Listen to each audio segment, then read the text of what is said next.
Sanibonani guys, igama ngiNqobile niphathela amazwibela ekubaba angamhla ka-21 July. Guys, ubaba kaMhlaba-ke ungene eqhaqhazela ebona uMhlaba ephethe i-contract kaRadebe esandleni. Wathi, "Wemhlaba, wenzani?" uMhlaba wamane nje waphenika guys. Wamane wamqinya ngesandla guys la emqaleni. Amcindezela edongweni. Wathi, "Ngithi wenzani?" Wathi uMhlaba, "Baba, baba." Wathi, "Letha le contract." Wathi, "Angifuni baba, angifuni. Hayi, angifuni.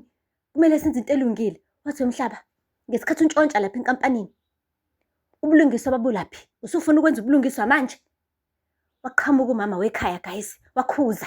Wathi, baba, myeke." Wathi, "Uyahlanya wena, he?" Wathi, "Baba, irongi lento oyenzayo." Wathi, "Usohlangothini labani wena umthetho wakho, he? Kumele ukhethe ukuthi usohlangothini labani. Usukhohliwe ukuthi uZwelakhe ukuxoshile wena, he? Uxoshile nami wangixosha."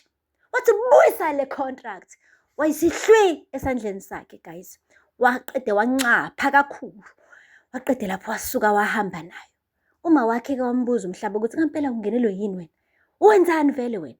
Ayi uMhlaba-ke guys usenyomfile yena ngala kubaba wakhe ngoba ubaba wakhe akasafuni ngisho ukumkhulumisa emva kokumbona phela entshontsha lento nje eyigugu kuyena anethemba lokuthi iyona ezobabuyisela lapha enkampanini yaseMkhize Logistics. Guys, akupheli-ke lapho. Hambile kuMhlaba wayale kuZwelakhe e-ofisini yomtshela ukuthi uzamile bandla ukuthola i-contract, ubese seyiphethe ngezandla kodwa uyise-ke wamnqabela ukuthi ahambe nayo. Hhayi uZwelakhe bebhocobele. Wathi, "Hhayi kulungile Mhlaba, ayikho inkinga. Mekuwukuthi-ke ubaba wakho akafuni ukunginika le contract kulungile-ke kuzomele-ke ngiqinise isandla-ke nami-ke ngizoyithatha ngendluzula." Okay guys, uhambile kuZwelakhe waqonda ngqo le emzini kaDumsane. Uthe mefika khona ubengahleki, ubengasigaya isibaca. Umane nje wathi nje hli imali phezu kwetafula cishe la ko-4,000 5,000 kanje. Wathi, "Ufuna malini?" Wathi, "Hehehe, uyabona wena mfana, ngiyakubona ukuthi ucabanga ukuthi sengigugile izinto angizazi mina." Wathi, "Ngiyakubuza ukuthi ufuna malini ukuze unginike le contract?" Wathi, "Angifuni imali yakho mina. Ngifuna mina ungibuyisele le enkampanini yale kaMkhize ekhaya kithi." Wathi, "Ngeke uze ukubone lokho. Bese ngisithathile isinqumo sami ukuthi wena noMhlaba nibuyeli laphaya." Wathi, "Kulungile-ke. Nawe i-contract awuyitholi." Wathi, "Okay, ngiyabona ukuthi wena ungithatha kancane. Ithi-ke ngifonele amaphoyisa." Ha, umama wekhaya watatazela. Wathi, "Hayi Zwelakhe, musu ukufonela amaphoyisa. Awuyazi nje ukuthi amaphoyisa enzani le ekhaya? Usufuna omakhelwane besihleke bethi thina sihlezi silandelwa amaphoyisa le ekhaya." Wawafonela ngampela uZwelakhe. Kwadlula 5-10 minutes afika amaphoyisa. Hayi, lutho kushawa uvalo guys indoda ewuDumsane. Amaphoyisa athi, "Singanisiza ngani le ekhaya?"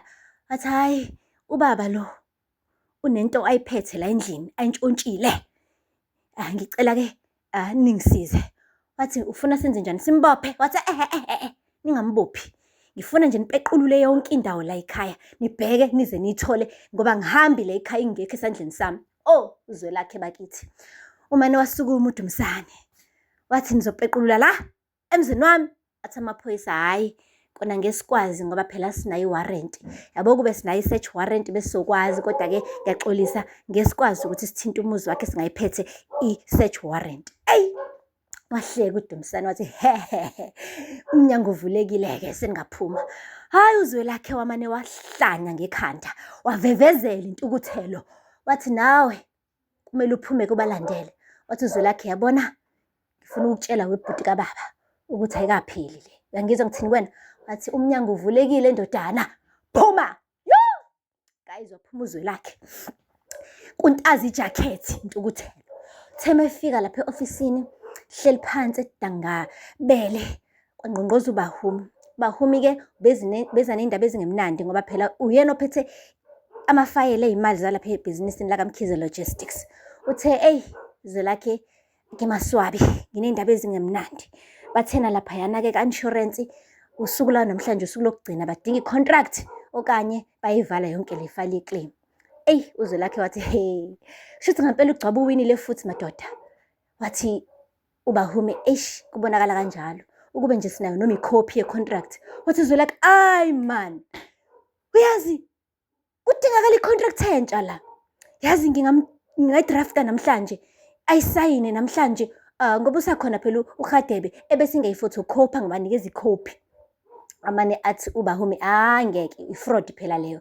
Wathi hayi akusiyona ifraud. Okay ifraud kodwa ubani ozowazi? Mina nje kumele ngidraft i-contract entsha ngihambe ngesibhedlela ayisayine bese mina ngiyiphotocopy-ke leyo ebese ngihambisa ikhophi. Eyi uBahumi ngambona intatazela ngamehla amehla etatazela kubonakala ukuthi uGirl uyabona ukuthi lento le izomane ibafaka enkingeni meke babanjwa. UZwelakhe-ke umane wahamba ngempela wayidraft i-contract waqeda wahamba esibhedlela. Fika lapha ubaba uRadebe bandla esabuthakathaka wathi hawu ngicela ungisalele nje ngicela usayinele nje la kuphela. Naye itatazela ngamehlo kubonakala ukuthi nawe usovalweni uyayenza lento ngoba u-desperate. Uyabona ukuthi uzolahlekelwa amamiliyoni mekuthi ngempela le claim le akayihambisi. Guys, wasayina bandla ubaba uRadebe wathi mfana ubaba wakho ukufundise kahle ngokuthi ubambe ibhizinisi. Nami ngizophuma la esibhedlela ngikusize mfana wami yazo. Abonke uZwelakhe aqede-ke ayihambise-ke ikhophi-ke yale contract. Guys, yey uma nginitshela ukuthi inkinga ibizenye shuthi labantu baka-insurance angazi noma bayasebenzisana noDumisani ngoba bafonela uDumisani-ke manje bamtshela ukuthi sesiyitholile-ke ikhophi ye-contract. Wamane wathi hayi nithini nitholile ngoba phela nje ngithi original ilanga kumina nithole kanjani ikhophi? Khumbuli ngenza amakhophi mina.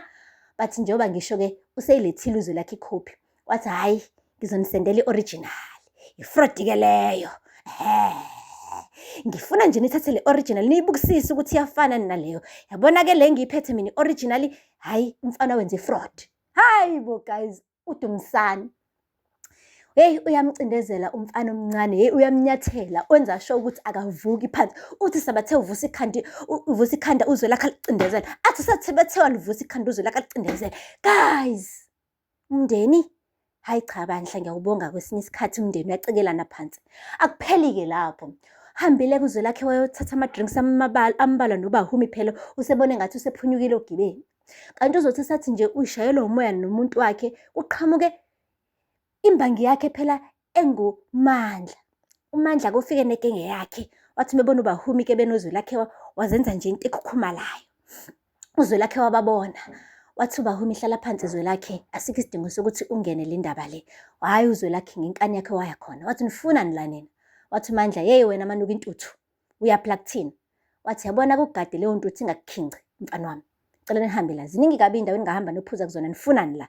Hayibo hayi wakhuza kumngani kaMandla wathi hayi kulungile ngempela sihambe sothola enye indawo. Bonakala ukuthi uMandla kodwa ifuna le fight kodwa wayibamba ngoba nawe usamfuna uBahumi yabo akafuna ukubonakala njengendoda nje nesikhwele embi. Usafuna ukuthi yabo kube ngathi uZwelakhe yena omubi yena o-right. Guys yashuba aphela lapho-ke amazwibela namhlanje ningakhohlwa ukusubscribe and like and comment. Until next time, bye.